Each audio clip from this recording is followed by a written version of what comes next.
realize that we just have to sit there and be like, I'm amazing, like full stop. No one needs to tell me. I come from a great culture that knows how to love their kids, their husband, how to fight for life, how to teach other people how to be great at life. And that's just innate. That's just in our DNA. That's huge. That's a huge gift for this world. So I want to give you a little bit of background on me. Who am I to be giving this presentation and to be sharing this space with you?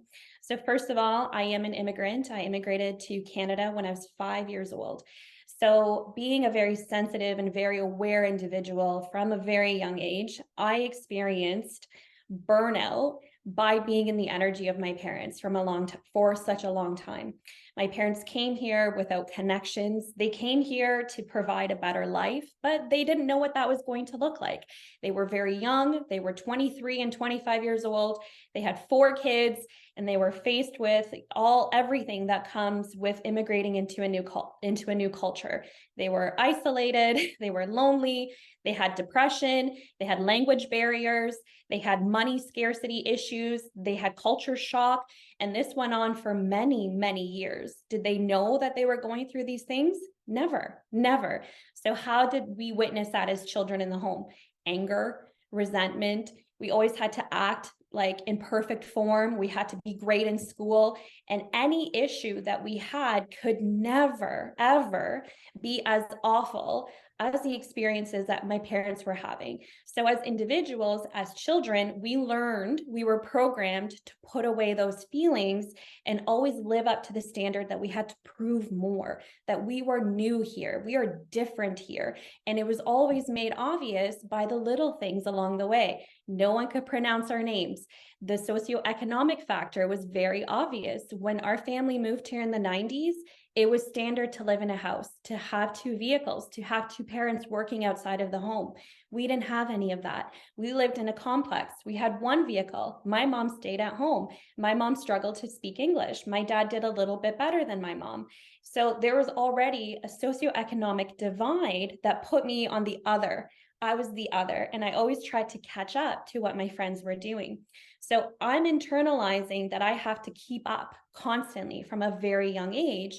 But then at home, I'm being raised within the Latino culture. I had to learn to cook. I had to learn to clean. I had to learn to respect authority. I had to learn to be quiet, to take orders, to not stand up for myself. And otherwise, I was surviving in 2 different worlds all the time. That was my experience. And that's what led me to college, to university, to work in corporate settings, and just kind of going along a program that was given to me. I never stopped to evaluate things because there was no time. And anytime that I raised anything to my parents, that's just the way it is. That's the way it is around here. Why? No one had an answer for me. Why does it have to be this way? Why do we have to suffer? Why is this cultural divide between us and them? My grades are just as good. Why is this person getting hired over me? It creates comparison in the mind. As soon as the mind starts to bring on comparison, we start to forget how special we are. And we start to resent who we are. We resent our appearance. We resent our culture. We resent where we come from. We resent everything about us instead of being in a position of gratitude, because gratitude is so damn hard when the cards are stacked against you. So all of this is happening in the background. It's never something that you're actually living with because you're going through life. You're maturing, you're evolving, you're dating, you're getting to know yourself, you're exploring yourself as a human being. But all of these experiences along the way, they're going to the basement of your subconscious. And this is where burnout theory is very limited. Burnout theory talks about how it impacts us mentally, psychologically, and physically, right? So it's talking about the body, it's talking about the back pain, the neck pain, the headaches, the loss of sleep, the sore knees. It's not talking about spiritually how we're being broken down by the inequality of bargaining power in society. It's not talking about how minorities experience nuances that they constantly have to keep surviving with and keep swallowing and keep having to move on with, because one, there's no literature on it, there's no data on it, there's nothing validating our experiences. And two, when we speak out on our experiences, who are we usually going to? People in power and in positions who don't have our lived experiences. So they can never actually truly validate the pain of what we're going through. And also the pain of what we're going through doesn't really measure up to the situations that we're in. So let me paint a picture for you. By the time I was like in about my 10th year of my career, so I became a paralegal, I did legal studies, and I became certified in drafting and negotiating IT agreements. So leave it to me to go into the space that is most occupied with white men. There is no Latina women wanting to take over the IT legal space. It doesn't exist. But being the rebel that I am, I was like, I'm going to knock down these doors and I'm going to get myself into this company. So I did. I got myself into this company and I was doing really well. And the night of the Super Bowl came around in 2020 when it was Shakira and J-Lo and they were taking the stage. This was a huge moment for me, being such a super fan of both J-Lo and Shakira. And I had just moved into my new house and I was like, I'm going to have a party and everybody's coming. And everybody came over and everyone was so happy. We're just like, yes, there's representation. The world is changing. Latinos are on the stage. And there was a part of me that was so excited because I'm like, one day I'm going to own my own business and like people are going to respect me and I'm not going to have to worry about my name. And it's going to be amazing. I saw this as a historical event that we can finally turn a corner. We can finally turn a corner and walk into a room with our head high. And we don't have to be like, any Latinos here? Anybody? One Black person? Okay, cool. No, those days would be completely over. But I was naive. I walked into my office on Monday morning. I was super excited. I was like, I can't wait to talk to people about the outfits and everything that's happening. I was like electrified. I was so excited. I get to the conference room. There's about 30 of my colleagues there. These colleagues are highly educated executives who are decision makers on a policy scale. Okay, these are important people. And what are they doing? They are talking trash about the entire thing. It was disgusting. It was vitriol. How dare they dress like that? That whole community is so loud, is so scandalous. And I felt like the world just zoomed in on my body. And I'm standing there and I'm like, oh my God, I'm crying. I have tears rolling down my face at 8:30 in the morning in front of my executive team. Why? Because I feel for the first time I'm invisible. I already knew I was a little bit of a shadow. I had no idea I was this invisible in the world. And I was like, doesn't anybody see me? Doesn't anybody know that I'm Latina? Doesn't anybody know that this is a really big, groundbreaking moment for people of my culture? Like this is going to, like, this is so many hundreds and thousands of kids woke up this morning with hope they didn't have before. And it just made me, one, upset immediately right away because I had trauma that was triggered when those events were happening. But then what happened as the day shifted, I began to just kind of like start to collect my lifetime of evidence that I had stored in my body of all the ways in which people have been racist towards my dad, towards my mother, my siblings, the way that racial constructs have separated me from my sisters having the same equal opportunity, me being born a white passing Latina, my sisters being born more of that beautiful brown skin that my Nicaraguan dad has, how society has divided us and has caused so much of the burnout discourse within our own family and torn us apart. So as I sat deeper and deeper with those self-realizations and that self-awareness, I suddenly became faced with a decision. What am I going to do with these values?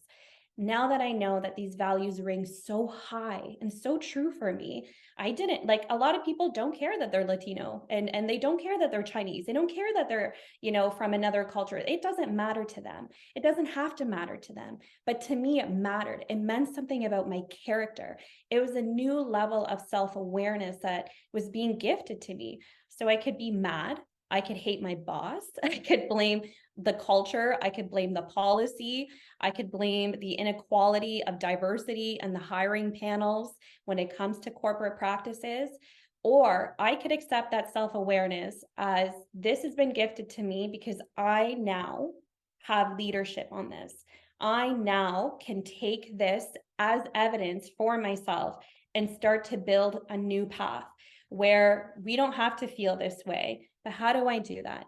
I didn't go to business school. I don't know how to create things. So what did I do? What most people do, they search and they just get passionate and they throw spaghetti at the wall and they try to make things happen. So for me, the easiest thing, the low-hanging fruit, was to create the first Latina ever paralegal services company. And I did that. I incorporated a business in 2020 called Voce Legal Services. My motto was everyone's voice matters. Everyone. I was, so passionate. I was going to represent the minority voice.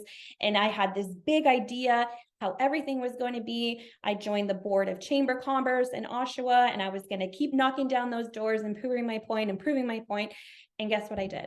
I burnt out, completely burnt out. I built a business that I absolutely hated. And why did that happen? Because I was locked in on these moral principles that I had to do these things. That if I didn't do these things, I would fail my parents. That if I didn't go out there and put myself out there and start my own business, be a CEO, take that huge leap of responsibility, that would mean that my parents' effort, all those years of working in mushroom farms, Burger King, commuting to Toronto to pay low-paying jobs, all of that was going to just, their efforts were not going to be made. Why did I feel that I needed to have that responsibility on my shoulders? I was 34 years old. I had 2 kids. I was already working full time when I started this side hustle business. I had my own shit to take care of. I have a husband. He was being neglected. But why did I feel I needed to burn the midnight oil to be proving constantly all of the time, separating myself from my family, separating myself from my friends, and completely isolating myself on this mission to drive change moving forward? That's the why. And I think so many of us here have our individual stories where we're being driven by something and we not really have given ourselves the opportunity to really understand the why.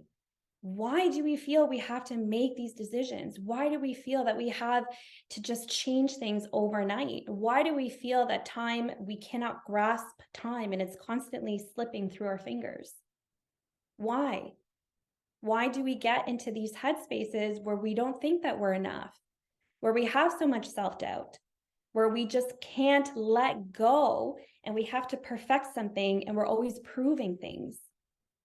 There's so many places where this comes from. And for me and my mindfulness tools, the only way that I got to the bottom of that and really investigating where that comes from is by taking off all the layers, peeling them back and figuring out, if I'm not this legal professional, if I'm not the CEO, if I'm not the politician I set out to be, if I'm not the perfect mom, if I'm not the perfect wife, then who am I? Who am I at the end of the day? I can't take all those titles with me when I pass. I can't take my possessions I worked so hard for when I go to the other side. What legacy am I leaving behind for my kids? What impression am I giving them? And it all narrowed down to love and my relationship with my own self-love and how I felt that love had either been unjustified to me or it was out of reach to me. So when we think about what mindfulness tools we need, when we think about what keeps us moving, what keeps us moving in the wrong direction, or we overpack our schedules, where we think we need to do things, where we reach into financial resources when we shouldn't, when we get ourselves in crazy debt and then, try to backpedal out of it. The energy that drives all of these decisions that keep us in burnout is always a question of love. Always. It always goes back to love. No matter how many times I tried to slice it, how many psychologists I went to visit, how many Reiki healings I went to, how many tarot cards I read for myself, it always came back to the question of love. And why does it always come back to the question of love? This is a little bit hypothetical, but I'm going to ask you, why do you think it comes back to that question? Because I'm going to tell you, love is the only universal energy that exists. It's the only thing that is actually real. It's the only thing that we can lean into to help us start to reclaim ourselves and reclaim our position and our power in this world. It is the only energy that shows up for us when we need hope, when we need faith to recalibrate us, when we need to get off the floor, when we're drained and depressed and tired. It is love what shows up for us. It could be love in the force of your creator. It could be love through God, love through your partner, love through your children. But that is the only thing that you're always looking for. And it's the thing that's literally right in front of you all of the time. But because we live in this world, in this society that always tends to giving more, delivering more, we need more, more, we lose sight of the one big thing that gives us life, love. And what else gives us life? Our hearts.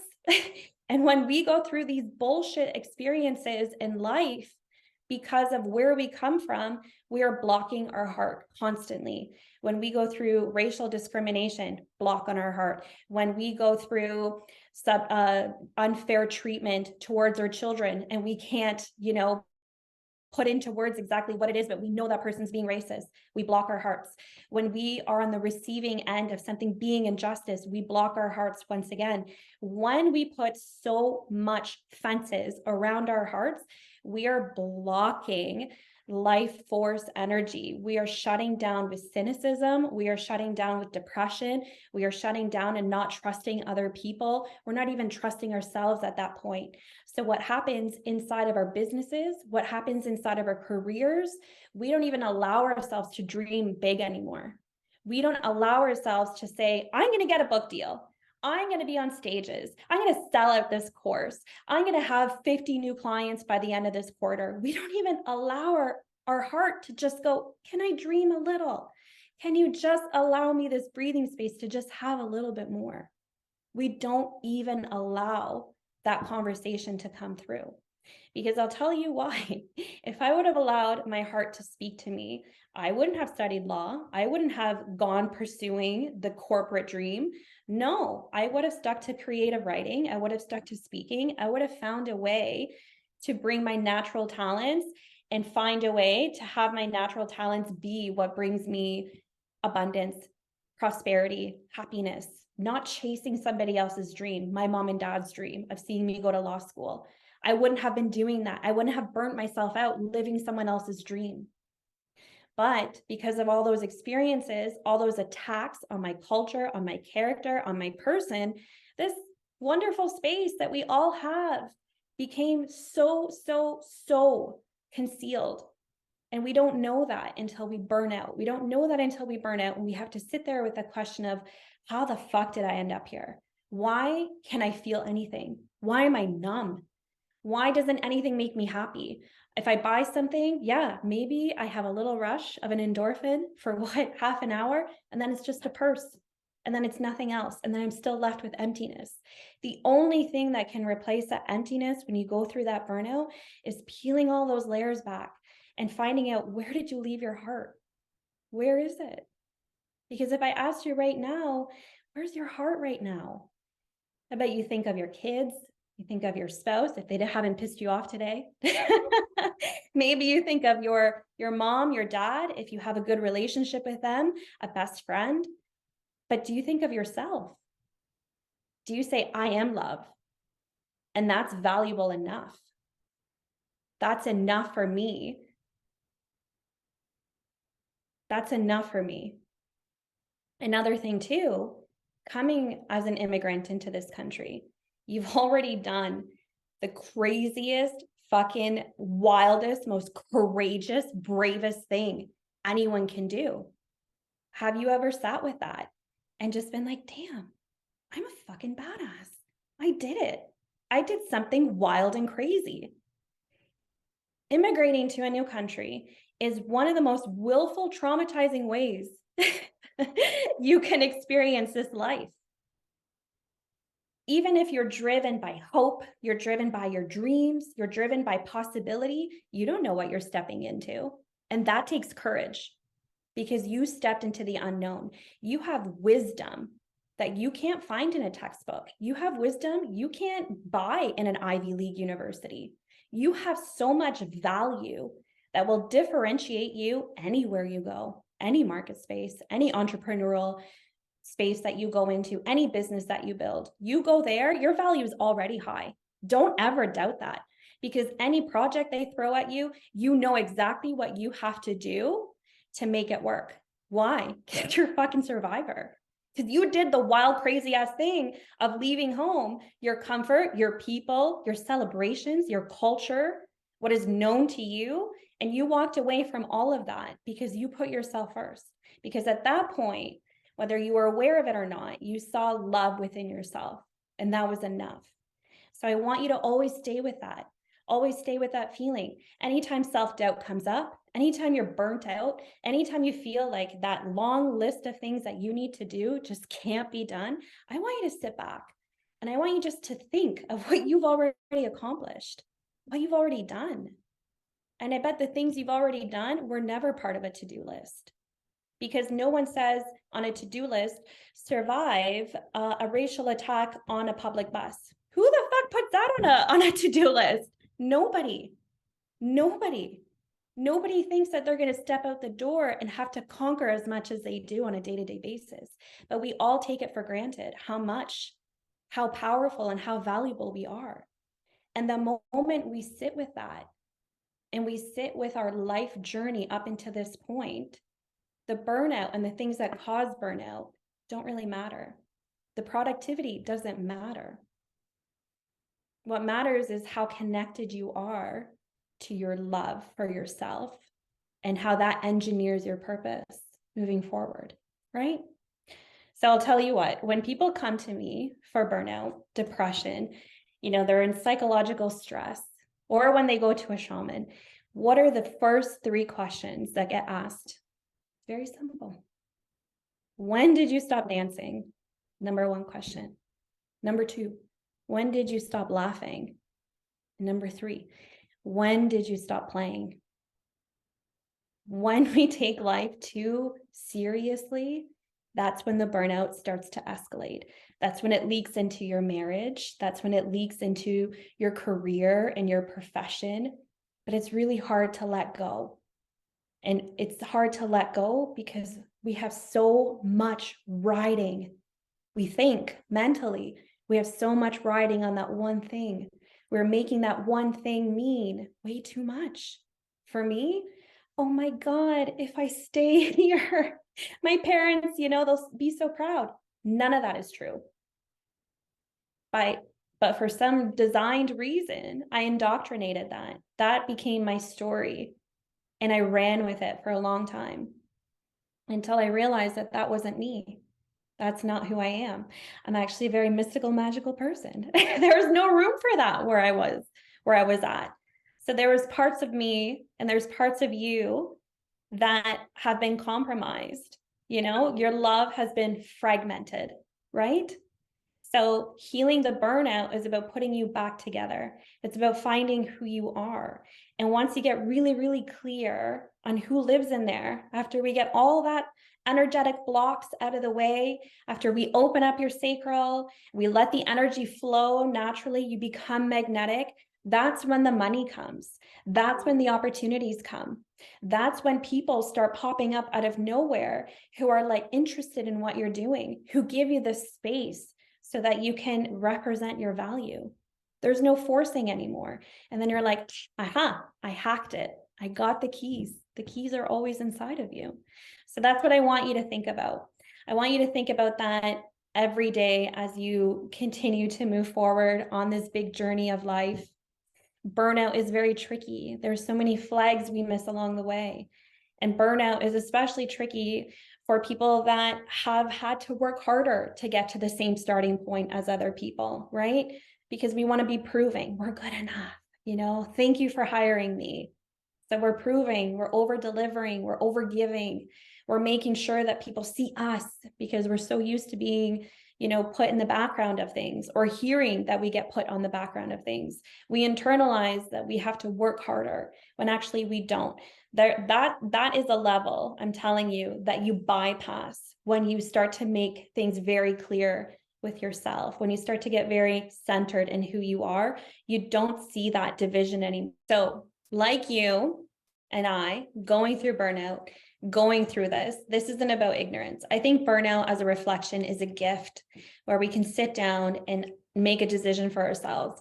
Are we going to continue to sit in this story of our ancestors and keep ruminating on that and keep repeating those patterns of proving, of being feeling worthy? Or are we going to take control of our lives and have that same courage, the courage that mobilized you to make this crazy decision to start over and begin a new life, and bring that energy into your career, bring that energy back into your marriage, and remind yourself over and over and over how brave, how courageous, how loving, how important, how valuable you already are with everything you've already accomplished to this point. There is literally no more you need to accomplish beyond here. You've already done enough. You've already done enough. Now you can enjoy your life. You can enjoy it. This doesn't mean don't work anymore. This just means take a different approach. Allow yourself to sleep. Allow yourself to enjoy your marriage. Be mindful when you're eating. Instead of rushing down and putting some rice on a plate, sit down with your kids. Put your phone away. Be there. Give your attention for those 5 to 10 minutes. Make that moment count. Take a picture in your mind. Look at my daughter. Look at my son. Look at me. Look at this meal that I made. I have this talent, this ability to cook. I'm so grateful for that. Let's bring it down to the most simplest things, because at any point in time, there could be a switch that goes off, and you taking for granted that you can even cook a meal for your children, that might be even taken away from you at some point. That's just how precious life is. So when we scale it back down and we remember how beautiful these simple moments are, we really can make peace with that inner kind of pressure to always be doing something, to always have our hands in a mix of things. So to bring this even more close and ground this even more, the way that I work with my clients and understanding how their energy works is we use human design and we use your natal chart. So our energetics, yes, we have our DNA, but everybody has a unique blueprint. The way I burn out is through getting emotional stimulation. That is not the same way another person would burn out that doesn't have an emotional authority as their energetic type. So because I make emotional decisions, when there's emotional decisions being made around me that are unjust, that's a trigger for my burnout, okay? So that's how I know which mindfulness tools, which environments work best for me and what I need to do to conserve and protect my energy. Someone who has an opposite energy type that is more responsive from their survival, which is their G center inside of their energy, they're not going to be like, oh, this is an emotional decision. They're going to be thinking, is this a survival decision? Is this a decision that affects me financially? Is this a decision that affects my safety? Is this a decision that affects my comfort?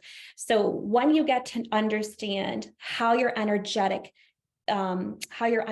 respond to your environment and what triggers your burnout, that's when you can put the proper tools in place, because you build self-awareness, you build the map to your success.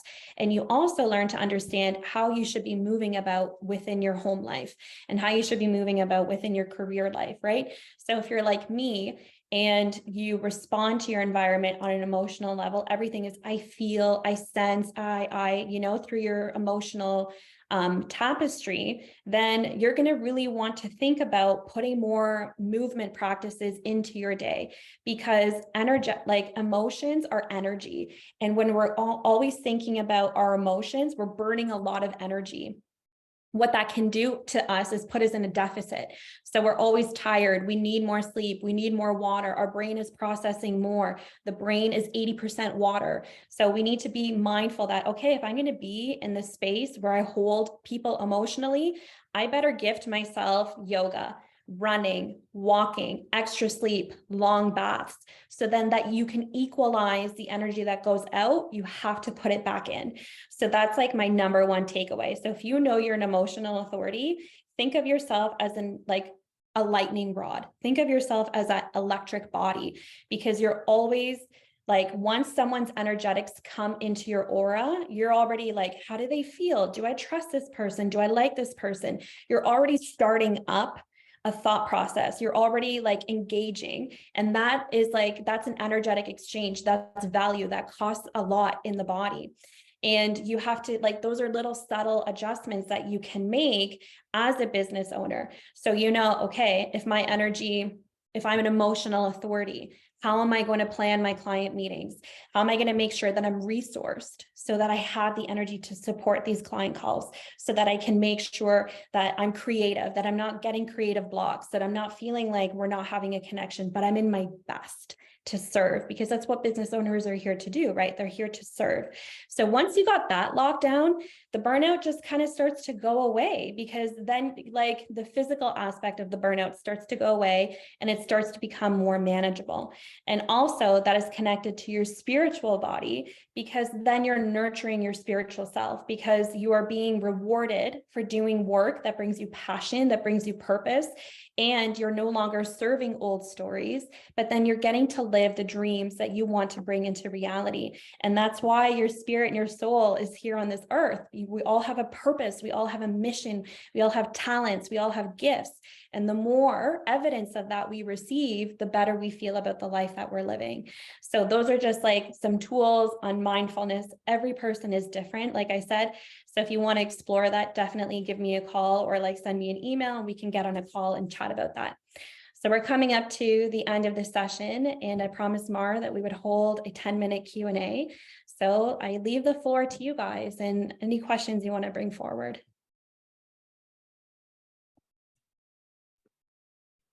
Thank you so much, Eilyn, for sharing your story. First of all, that was so inspiring and touching too.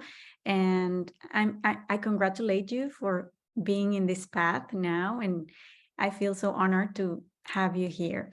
So as I talked to you in our previous call, I was telling you that I am usually feeling every day like the need to do everything, right? Like a lot of things in regarding to my mom role, but also like on my professional life. Like I'm very devoted to like my professional goals, and I feel like I am in the right path, like aligned with my spirit and my calling on what I'm doing. But I cannot help this feeling of like having to do so much. And also like, I feel like I'm not advancing enough as I wish I was, like, so, and you told me, okay, but why? And I don't know how to get there. Like, how do we get to our why? Because not everyone is like me. Like you said, everybody has their different stories, and maybe somebody is more burnt out, like for the mom role completely, and they are even enjoying it, right? Like some moms even enjoy like this hustling, and we normalize it. So how do we get to this? I hate the word balance, because I don't believe in balance. It's like everything is always like, but how do we live less agotadas, less burnout? I get this question a lot, and I 100% used to be the exact same way, because creatives, once they get an idea, they want it done yesterday. They want to see it to completion, but then that's not realistic. That's not a realistic goal. And as much as you want to see that project to completion, when you obsess over the details of having something out there, and then not just out there, but then having a return on it, right? We want people to love what we're doing. We want the feedback. We want the confirmation. We want the validation. So we race towards that. And that's the why. Why does that project have to be birthed into this timeline right now? Why can't it just be, okay, why can't it just be good enough that you have maybe 3 projects on the go, and make peace with the fact that your timeline might be a year. It might be a year and a half, because then that way it will be what it's meant to be. And when you obsess over the details and making sure that those projects come into completion, what you're doing is you're closing yourself off energetically. So I always say, like, and this is something that's very much in like the spiritual world of business, that we're co-creating, because our genius, our creative genius, like we're born with that. That's a gift that we have to offer the world. So we are executing that gift, but we're in co-creation with, you know, our creator ourselves, right? So sometimes we just have to allow space to know, am I getting this right? And allowing the feedback to come in. Because let's say, I always talk about Van Gogh. Van Gogh is my favorite. We talk about the classics, right? Let's look at the classics and the Renaissance art. They used to be commissioned for decades. They would move in to these castles to put these commissions out for people. There was no pressure because the artistic process was respected, that there would be time for adjustment, course correction, there'd be time for like new ideas to come through. And it was, the artistic process used to have way more respect than it is now. Now artists are commercialized and we're expected to act like robots. We're expected to be creators that can deliver on demand. And we're losing sight of what drives our passion to be creatives in the first place. So when you can make peace with that, when you can make peace with the fact that, hey, I can finish this could be done. Yeah, it could be done in 3 weeks, or it could be done in 6 months. It's still going to be the exact same thing it was meant to be, you know? Like, you're not going to get 400 more people if you get it done in 3 weeks versus if you took your time and did it in 6 months. In 6 months, it might be better. In 6 months, you might be, you know, have lived a life experience that impacts that project and makes it better. So you have to like, just be like, why the pressure? And sit with the pressure. Other times it could just be that it's time to outsource and time to get help with the little tasks. And it could just be like a confirmation that you are growing in business. Because if you have so many things on the go and nobody can keep up with everything, everyone needs an assistant. But if you're at that point where like, oh my God, there's like 20 things I need to do on a day-to-day basis, there's celebration in that, because that means you have so much creative intelligence that your business can basically run itself for the next 3 years with the ideas that you have right now. So that's like confirmation to me that you have a long road ahead. So why are you racing? You're never going to run out of ideas. You'll always be innovating. Like, you'll always be doing something. Like, sit with that, see how that feels, because you're like, even if I took a 3-week break, the ideas will always come. They will always be there. You got to trust that people will always be there too, right? It's about that why. Why don't I believe the people will be there? They will be there. Okay, anybody else have a question? Is something in the chat? Oh, the technology. Yeah, it is. It takes courage to let that go. And sometimes that comes from even past life trauma, that, you know, that need to complete things in human design. That could also be your root chakra. It could be you have an open root chakra, so you feel the constant pressure of getting things done just for the sake of getting them done. So it's very much a case-by-case basis, but there's so many things that, you know, I'd love to, like, you know, we can go deeper into this by exploring your human design and like helping you understand those energetics, because so many of us have those rhythms that we think are natural. And then we think like, oh my God, there's something wrong with me. And it's not. It's just somewhere along the way, you adopted a pattern that actually isn't right for you. That's it. It's just like putting on a shoe that's too small. Motherhood burnout. You know what? There's no way around this one. I have 2 kids. I have an 11-year-old and I have a soon to be 6-year-old. Both of them think they're teenagers and that they're my bosses. And I think like when it comes down to it, motherhood, because it's the priority, it's a huge responsibility. We are giving all of our energy into that. What I do now is I just like, I keep it so simple with my kids. Like, I don't try to overburden them with lectures. I don't try to overschedule them. I just try to kind of get to know them, and understanding my kids' human designs has also been a huge, huge thing for me, and their astrology. I'll give you an example. Like, my son is a Taurus. So he's 11 years old. I already know that's the Taurus by nature, slow energy, highly sensitive, highly intuitive, organized, doesn't like to be moved from one thing to another, doesn't like change, needs to have an impact, needs to know what's going on. So just by knowing that, it helps me understand, okay, if I spur something on Julian, like, we're going to be doing this, I need to understand that there's 600 questions coming. He's going to say no and have resistance to everything. And there's going to be a different set of negotiation tools I'm going to have to use on him to make my life easier, so he doesn't stress me out.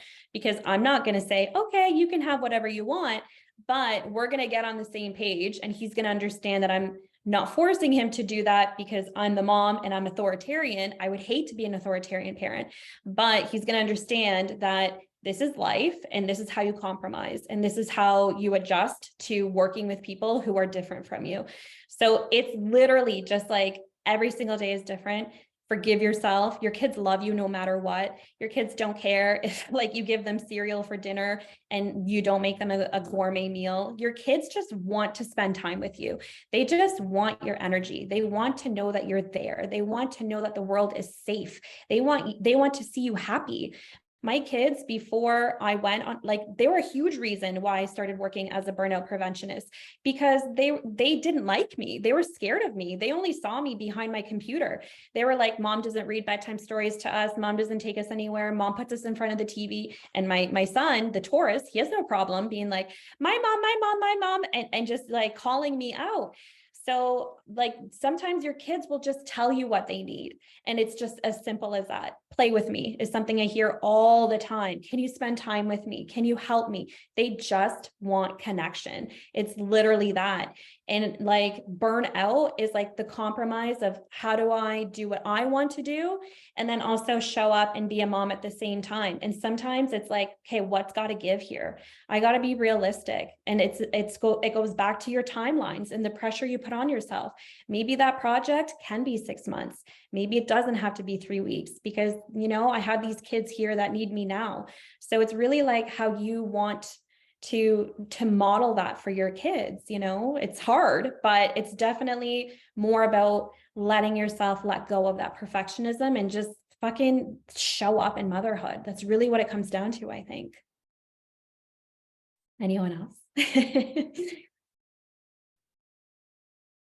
I'm trying to figure it out with you too, but I know that my kids, they want me. They don't care that I'm a speaker. They don't care, what I do. They just want mom's warmth, love, commitment, and trust, so that they could be successful adults out there in the world, making the world a better place.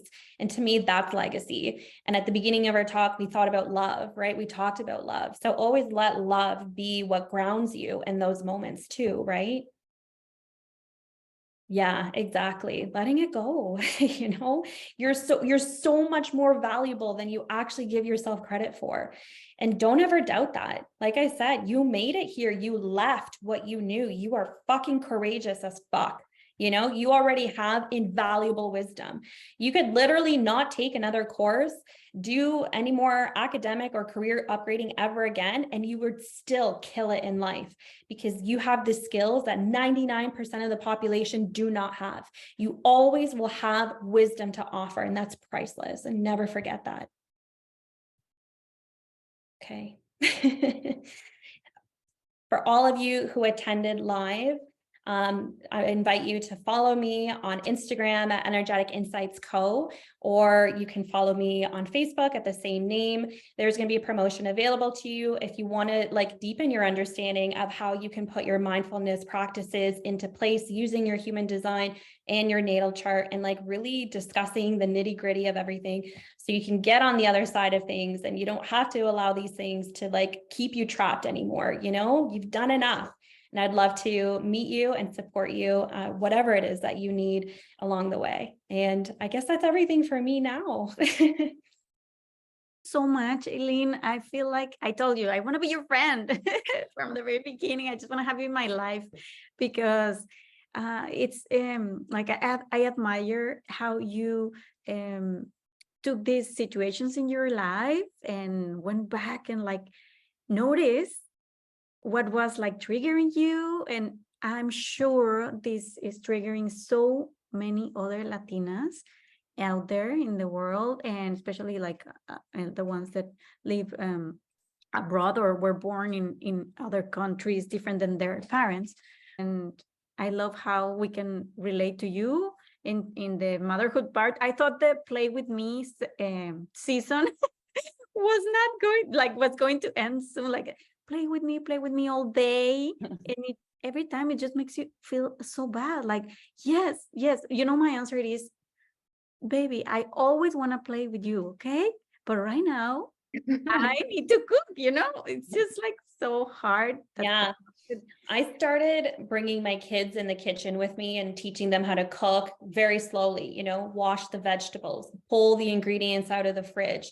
And because that's how I got to be with my mom as a kid, because my parents were always working too, always trying to survive. So the only FaceTime I can get with my mom was in the kitchen. That's why my book is called The Rice and Bean Sagas, like she'd give me I a was going bowl to of tell rice. you need to write a book, so you already have a book. Yeah. Okay, please make She'd a give little me bit. the bowl of beans to pick through. Now people use canned beans, but when I was a kid, we used the actual beans, right? And soak them and put them in the pressure cooker.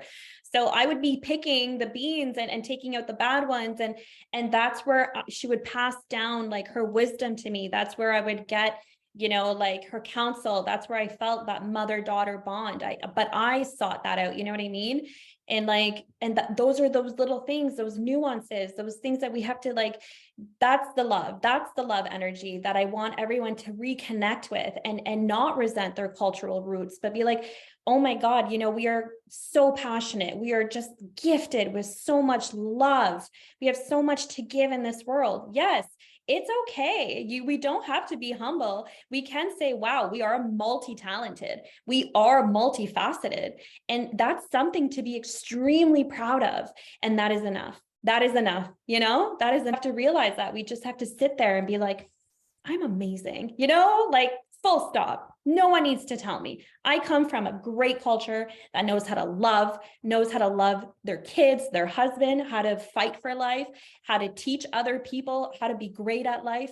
And that's just innate. That's just in our DNA. That's huge. That's a huge gift for this world, So just sit with that and the rest will come. It's easy. It's easy. Trust me. I love this. I love this because yes, our Latinidad is in everything we do, right? Yeah. It's just like warm and joyfulness and yeah, which is so hard on ourselves all the time. That's the problem. Yeah. This has been so inspiring. Thank you. Thank you so much. Thank you, everyone, for coming. It was so lovely to meet everyone. And to my new friend around the corner, we will get together. Yes, please. Yeah, thank you. Thank you so much. It was so good to see to hear you and kind of like open my eyes to like certain things that like to be there and be grateful, right? Like, I don't know, like for me, I always start with a thanking God for my day and everything, but sometimes it seems to be automatic, right? Yeah. It just kind of like, oh yeah, thank you. Well, and you need to be there. Yeah, you need to be present. I work like full time, so sometimes it's hard. I'm tired, and then it's the play with me, mommy. And it's like, oh God, yes, but I only have like 3 hours before she goes to bed, right? So yeah. And at the same time, I have to find time for myself. So it's hard. It's hard. So it's really easy to burn out. It's hard at the beginning because you don't really know yourself, because you don't really know your structure, right? That's why it's hard, because you're walking in the wrong pair of shoes. That's what I always say to people.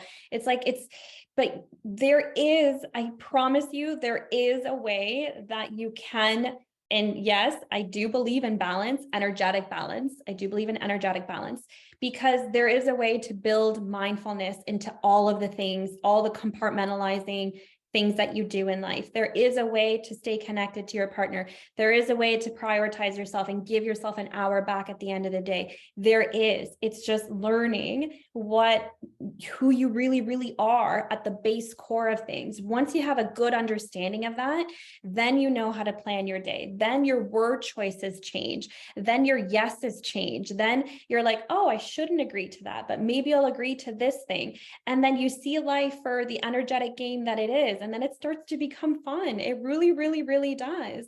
And then those gratitude practices, you really feel them, right? Because the energy in your heart starts to really open up. That's why we drop into gratitude, because we're opening our hearts. We're finding the sun within ourselves, right? We come from tropical countries. We come where the sun, was worshipped at some point, right? That's in our DNA, right? So when we can take the light of the sun and put it in our hearts and remember that, then the darkness really can dissipate because we are the light on our own path, right? We are the light in our own path. We are our own lighthouse, and our kids see our light. Even when we don't, our kids see it. So sometimes you have to lean into your kids, not because you're the mom, but because sometimes they're reminding you of your light. Sometimes I'm so tired and I'm like, oh my God, I don't want to play with my kids, especially when my son was little. I didn't know anything about Legos and cars. I never had a little boy in my life. But sometimes he would just brush my hair and just look at me, and he would say something so wise in that moment. And it would shift my perspective on the entire day. And it would put me in as a creative, it'd be like, oh, I can do this and I can do that. And sometimes we forget that our own engineering of our intelligence is downloaded in our kids. So when we don't have access to our creativity, guess who is the hard drive of our creativity? Our own children. Because we've stored our data inside of them, right? So spending time with your kids, you're just plugging right back into yourself in a way. Okay. Thank you, everybody. And you have been so generous with your time, and we'll see each other on the next one. Just let us know about the book. So what if where do we find it? I will. I'm like, conversations with my publisher went a little south last year, but we'll re-explore that because for sure it's an important conversation. Definitely. Okay, can't wait to have that book in my hands, or in the audio version. That would be even more amazing to hear you. So thank you, Eilyn. So you will be hearing more from me for sure, because I told you we're friends now, comadres. Yeah. Yes, absolutely. Thank you so much for believing in my project, and to all of you. These master classes son para ustedes, so that we have a good content in our platform, and content that is for us, for women who are do-it-all, multitaskers, chingonas, that are mommies, but also have a professional life, and content that is really, really appealing to us. And I really want to bring you these incredible people like Eilyn to come and teach us and help us how to be better mommies, and better also and don't forget about our dreams, because that's very important too. So stay tuned for our next masterclass, and see you in the WhatsApp or the platform chat. Gracias, chicas.